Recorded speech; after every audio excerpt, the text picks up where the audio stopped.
अस्सलाम वालेकुम friends, hello everyone, नमस्ते, सत श्री अकाल जी। तो कैसे हैं आप लोग? मेरा नाम सहर, मैं हूं महर। आप देख रहे हैं जिसको रिएक्शन चैनल 2.0। बहुत ज्यादा स्वागत है आप सबका हमारे चैनल पर। तो बहुत ज्यादा थैंक यू इतना ज्यादा प्यार मोहब्बत देने के लिए। यार आजकल आप वीडियोस शेयर नहीं कर रहे तो प्लीज हमारे वीडियोस को ज्यादा से ज्यादा शेयर कीजिए और पिछली वीडियोस भी जाकर जरूर देखिए। आपके सपोर्ट की बहुत ज्यादा हमें जरूरत है। प्लीज हमें सपोर्ट दिखाइए और हमारी हिम्मत को बढ़ाइए। आज जो वीडियो लेकर आए हैं, इस वीडियो का नाम है बीबीसी अनलिमिटेड हिपोक्रेसी। हम देखने वाले हैं इस वीडियो में मेजर बीबीसी के बारे में शायद ये वाली वीडियो होगी। आपको पता है पिछले दिनों एक न्यूज आई थी जिसमें इंडिया ने बीबीसी के बारे में जो थे वो ब्रिटिश इंग्लैंड के तो बोल रहे थे कि उन्होंने भी कुछ कहा था, तो कोई नरमी दिखाए, लेकिन उन्होंने बोला नहीं, सख्ती ही दिखाई जाएगी। तो देखेंगे आज की इस वीडियो में मेजर साहब हमें क्या बताते हैं। वीडियो को लास्ट तक देखिए, चैनल को सब्सक्राइब कीजिएगा। तो देखते हैं आज वीडियो।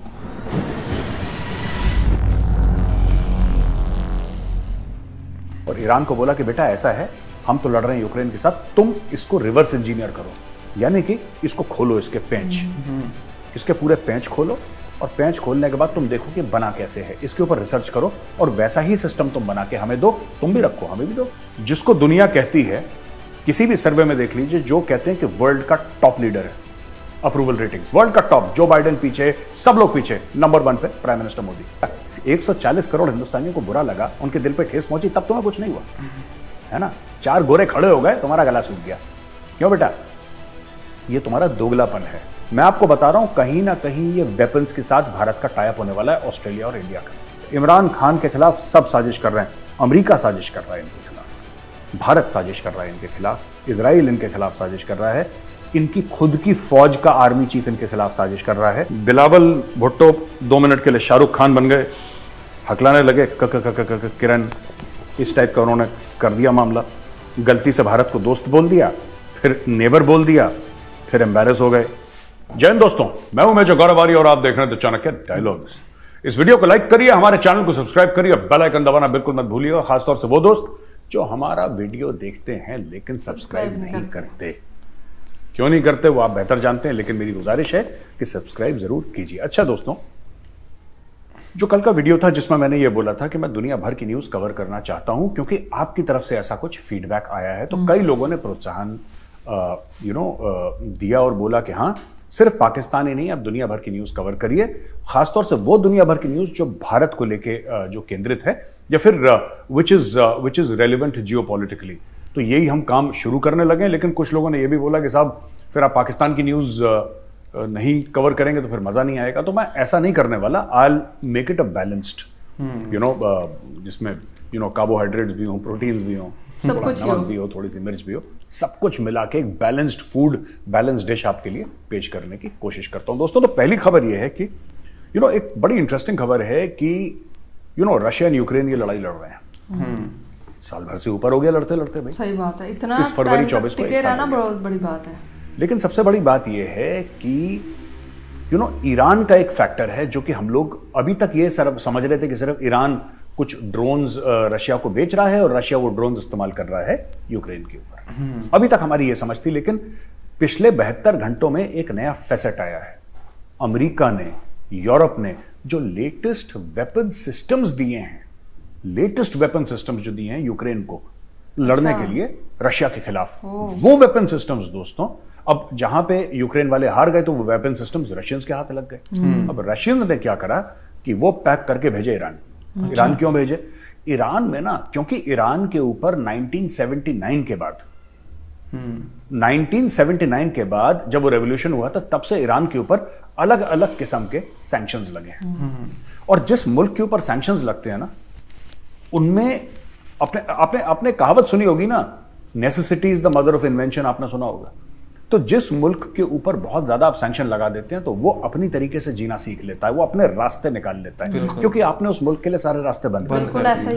जब आपने सारे रास्ते बंद कर दिए तो उसने सफर करा, उसको परेशानी हुई, वहां के लोगों को दिक्कतें हुई, लेकिन फिर जो जिंदगी है वो अपना रास्ता निकाल लेती है। ईरान ने क्या करा है कि ईरान ने कम पैसों में बिल्कुल अपना हाथ तंग करके, पेट पे पत्थर बांध के, किसी तरीके से हथियारों में उन्होंने इनोवेशन करना शुरू करे। वरना रूस जैसा मुल्क जिसका मिलिट्री इंडस्ट्रियल कॉम्प्लेक्स इतना ज्यादा डेवलप्ड है, कुछ लोग कहते हैं ओवर डेवलप्ड है, वो ईरान जैसे छोटे मुल्क से ड्रोन मांगता। और क्या ईरान ऐसे ड्रोन बना पा सकता है?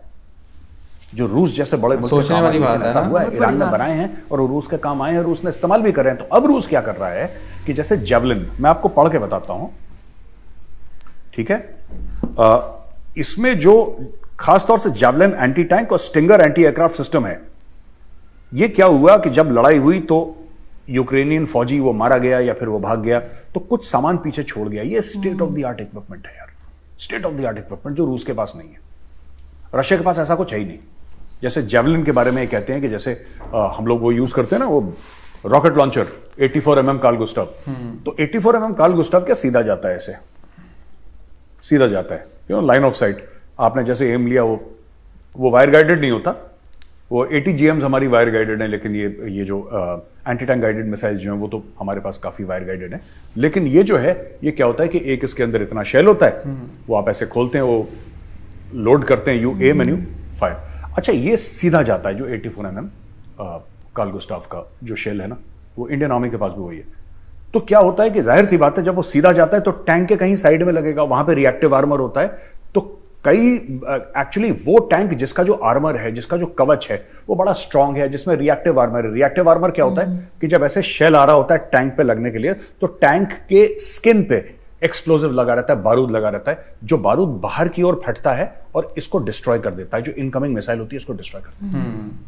तो टैंक को मारना मुश्किल हो जाता है। नई नई चीजें दुनिया में आ गए, नहीं तो नहीं है, खैर काफी सालों से है, लेकिन ये रिएक्टिव आर्मर, अब जो भी लेटेस्ट टैंक्स हैं, मॉडर्न टैंक्स हैं, उनमें रिएक्टिव आर्मर होता है।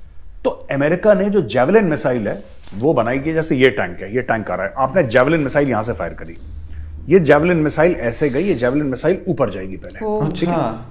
और ये जो टैंक है, टैंक का जो ऊपरी हिस्सा होता है, जहां पे वो कभी वो जो टैंक का ड्राइवर होता है अपना सर नहीं निकाल लेता है, टैंक का कमांडर अपना कमांडर एक्चुअली जो अपना सर ऊपर निकाल लेता है, आपने देखा होगा उसका वो खुल जाता है, वो सब फ्लैप सा खुलता है और उसके अंदर से वो निकलता है, वो राइट।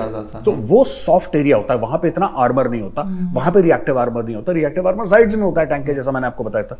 तो ये जो जेवलिन मिसाइल है ऊपर जाती है और ऊपर 90 डिग्री टैंक के ऊपर गिरती है, जहां पे सबसे सॉफ्ट होता है टैंक का पार्ट, सबसे सॉफ्ट होता है वहां पे, वो उतना आर्मर्ड भी नहीं होता।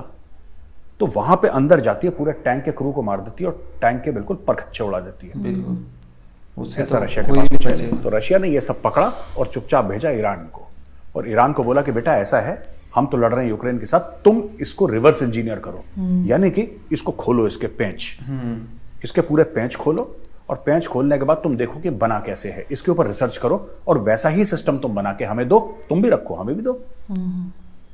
अच्छा, आपको याद होगा जब ओसामा बिन लादेन वाली रेड हुई थी ना एबटाबाद में, पाकिस्तान में, वो काकुल मिलिट्री एकेडमी, जो पाकिस्तान मिलिट्री एकेडमी काकुल है, उसी के बिल्कुल कुछ 100 मीटर के बाद वो ओसामा बिन लादेन का, आपको याद होगा, बड़ी फेमस रेड हुई थी। वहां पे पाकिस्तानियों ने भी ये काम करा था। क्या करा था कि जैसे वो हेलीकॉप्टर क्रैश हुआ ना, जिसमें नेवी सील टीम 6 गई थी, जहां पे वो हेलीकॉप्टर क्रैश करा तो कुछ तो उन्होंने उड़ा दिया अमेरिकन ने, फिर अमेरिकन वो रेड करके ओसामा को मार के भाग गए। इन भाइयों ने क्या करा कि उसके जो पुर्जे थे उनको पैक करा और चाइना को भेज दिया कि तुम इसको रिवर्स इंजीनियर करो। रिवर्स इंजीनियरिंग चलती है, खासतौर से डिफेंस इक्विपमेंट में, ये बहुत तगड़ी चीज चल रही है। अगर आपके पास कोई चीज नहीं है तो होना नहीं चाहिए, ये कई सारी चीजों का वायलेशन है दुनिया में, कई सारे जो अगर आप सिग्नेटरी हैं इन सब चीजों के, इसका वायलेशन है, लेकिन ये होता है, ये भी एक सच्चाई है। तो ये जो इक्विपमेंट है उनके, स्टिंगर मिसाइल्स वो हैं जिसने जब 79 और 89 के बीच में जो फर्स्ट अफगान जिहाद हुआ था, जिसमें कि रूसी फौजें घुस गई थी अफगानिस्तान के अंदर और फिर मुजाहिदीन ने, तो ये अमेरिकन CIA ने तो दिया था, ये स्टिंगर मिसाइल। अब तो खैर उस जमाने में थोड़ा सा प्रिमिटिव वर्जन था, अभी तो स्टिंगर का लेटेस्ट वर्जन आ रहा है। वही स्टिंगर मिसाइल का जो एडवांस्ड वर्जन है वो रूस ने पकड़ लिया यूक्रेनियन से, क्योंकि अमेरिका ने फिर यूक्रेनियन को दिया था वो, हाँ बिल्कुल राइट। अब उन्होंने पकड़ के ईरान को भेज दिया और ये 4-5 चीजें भेजी हैं कि जाओ इसके ऊपर तुम रिसर्च करो, एनालिसिस करो और हमें बना के दो रिवर्स इंजीनियरिंग करके, ठीक है जी। अच्छा, BBC, ब्रिटिश ब्रॉडकास्टिंग कॉरपोरेशन, जिसको बड़ी खुजली थी, जिसको बड़ी मिर्च लगी, बड़ी खाज थी, मोदी जी बुरे आदमी हैं, मोदी जी ने ये कर दिया, मोदी जी ने वो कर दिया, बड़े चौड़े होकर BBC ने एक डॉक्यूमेंट्री बनाई थी। बिल्कुल, आपको पता ही, हमने कवर भी करा था, याद है, राइट। BBC ने बड़ी बड़ी डॉक्यूमेंट्री बनाई। मैं आपको बताता हूं, ये ना बड़ी रेसिस्ट किस्म की ऑर्गेनाइजेशन है BBC। अगर आप सच्चे हो तो फिर आप सबको, आपने बोला ठीक है साहब हमें मोदी जी उनका काम गलत लगा, हमने ये डॉक्यूमेंट्री बनाई, और इस बंदे का काम गलत लगा, हमने इसके खिलाफ भी डॉक्यूमेंट्री बनाई। लेकिन बीबीसी ने ऐसा करा नहीं। अब मैं आपको बताता हूं बीबीसी का लेटेस्ट कांड क्या करा बीबीसी ने।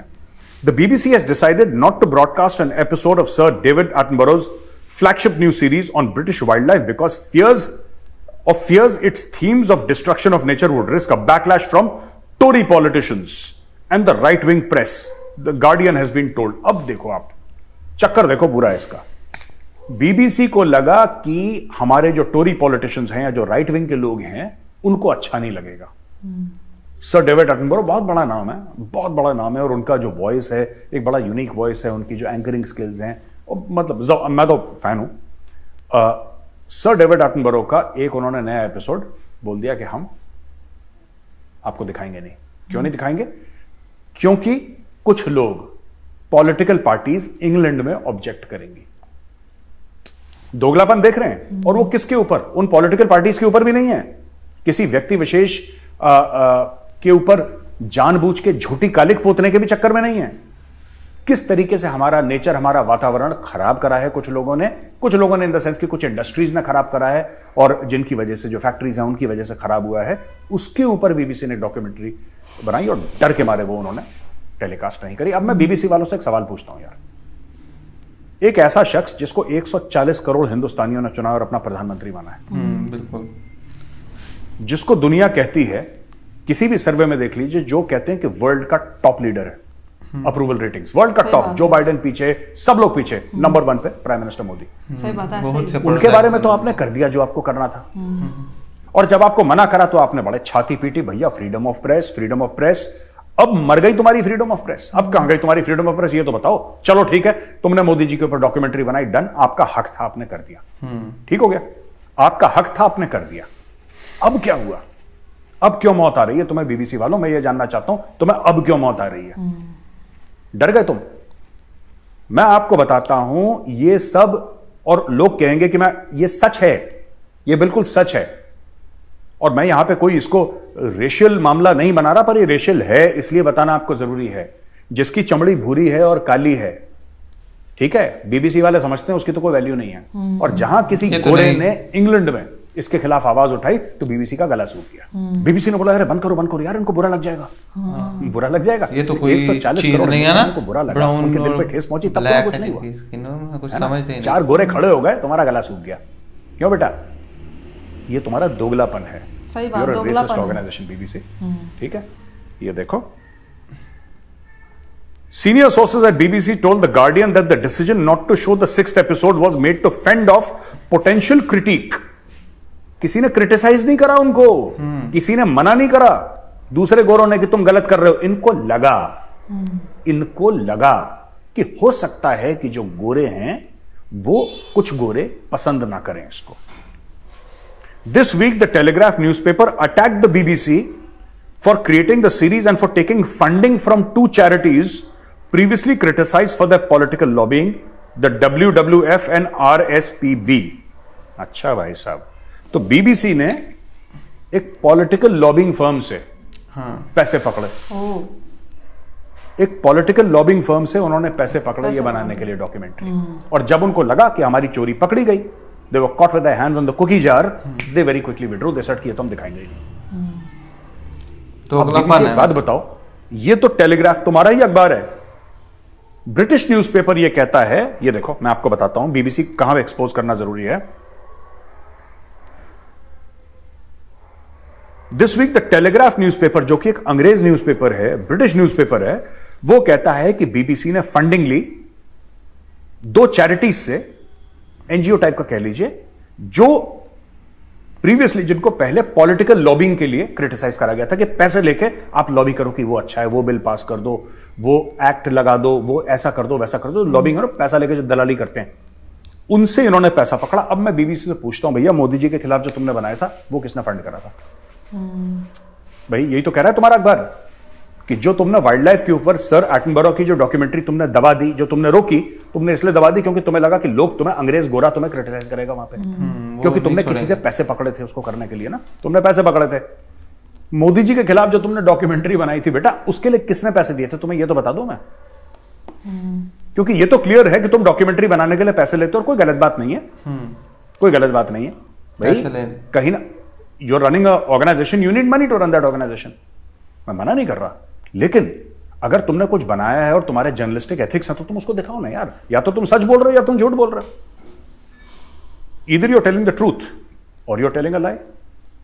और अगर तुम सच हो तो तुम दिखाओ, अगर तुम झूठ बोल रहे हो तो तुम माफी मांगो, और फिर तुम मोदी जी से माफी मत मांगो, तुम 140 करोड़ हिंदुस्तानियों से माफी मांगो कि तुमने ये भी झूठ या फ्रॉड दिखाया था, और सबके सामने ये बताओ कि ये जो मोदी जी के ऊपर तुमने डॉक्यूमेंट्री बनाई थी इसके पैसे किसने दिए। क्योंकि क्लियरली तुम्हारा ही न्यूज़पेपर कह रहा है, टेलीग्राफ जो है ब्रिटिश न्यूज़पेपर, ये कह रहा है कि बेटा तुमने पैसे पकड़े हैं इस डॉक्यूमेंट्री के लिए भी। अच्छा, भारत और ऑस्ट्रेलिया ने एक डील साइन करने लगे, ये लोग डील साइन करने वाले, जिसमें अग्रीमेंट हो गई है भारत और ऑस्ट्रेलिया की। और इनके एंटनी एल्बनीज जो इनके प्राइम मिनिस्टर आए थे ना, बताया तो आईएनएस विक्रांत के ऊपर भी थे और उनको गार्ड ऑफ ऑनर दिया गया, पूरा कंडक्ट करा गया उनको। इन्होंने बोला है कि अगले 5 साल में भारत और ऑस्ट्रेलिया की जो ट्रेड है वो $100 अरब की सालाना ट्रेड होनी चाहिए। India and Australia on Saturday express their commitment for concluding the negotiations of expanding the scope of existing free trade agreement by the end of this year with the aim to push the bilateral trade to USD 100 billion. ठीक है? The issue came up for discussion during the meeting of the Joint Ministerial Commission between the Commerce and Industry Minister Piyush Goyal and his Australian counterpart Don Farrell. तो don Farrell साहब हैं, ये Australian minister हैं finance के, commerce के and industry के, और यहां से पीयूष गोयल साहब जो कि कॉमर्स एंड इंडस्ट्री मिनिस्टर है, उनके बीच में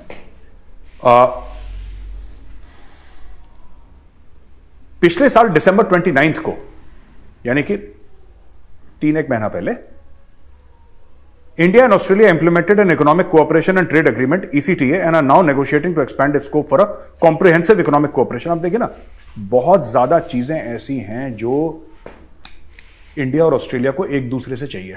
बिल्कुल राइट। मैंने आपको 2-3 दिन पहले भी यही बताया था कि ये जो लेकर गए हैं ना प्राइम मिनिस्टर को, मैं आपको बता रहा हूं ये ऐसी चीजें नहीं होती, this is not only optics. ये जो ऑस्ट्रेलिया के प्राइम मिनिस्टर को आईएनएस विक्रांत पे लेकर गए हैं, आईएनएस विक्रांत पे लेकर गए और उनको पूरा दिखाया है,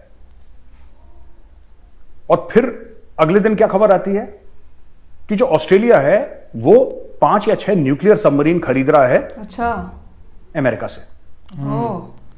ठीक है, अमेरिका से 5-6, ये भी हमने खबर कवर करी थी। अब ये खबर आ रही है कि ये अपना टाई अप कर रहे हैं। अच्छा, ठीक है, और कह रहे हैं कि इस साल के एंड तक हम कर देंगे।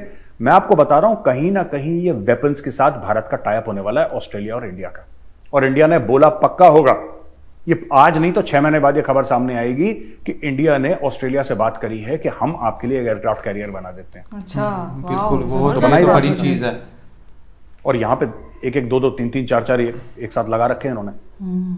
कह रहे कि ठीक है, हम आपके लिए भी बना देते हैं। ये बात हुई होगी कहीं ना कहीं। देखो, ऑस्ट्रेलिया इसको माने ना माने, अग्री करे ना करे, डील हो ना हो, ये अलग बात है, लेकिन इंडिया ने पक्का पिच करा होगा। I am 100% certain of that. They have taken him abroad not just to give him respect, वो तो है ही बात, not just for the optics, वो भी बात है, लेकिन एक और बात है कि we can make an aircraft carrier for ourselves, we will make one for you also.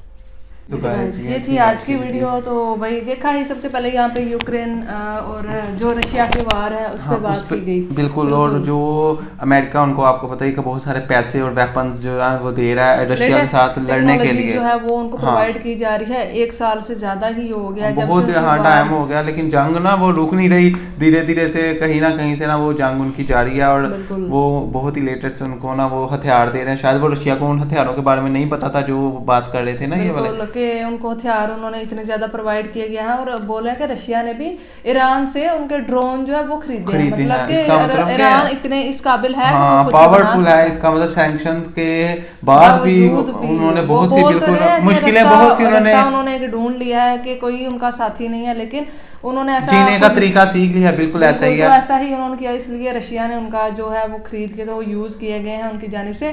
दूसरी तरफ यहाँ पे बात की गई बीबीसी आपको पता है कि बहुत ज्यादा बड़ा एक न्यूज चैनल है इंटरनेशनल लेवल पे। तो बिल्कुल हर शोबे में बीबीसी की न्यूज पे लोग बहुत ज्यादा यकीन करते हैं कि बीबीसी की जो न्यूज है वो सबसे ज्यादा ओरिजिनल और सबसे ज्यादा सच्ची होती है। इस पे लोग यकीन करते हैं। तो बोले कि इन्होंने इनका मेन मकसद के खिलाफ इन्होंने एक डॉक्यूमेंट्री तैयार की थी जिसमें उनके खिलाफ पता नहीं क्या कुछ बोला गया था। अच्छा, तो वो रिलीज की है इन्होंने।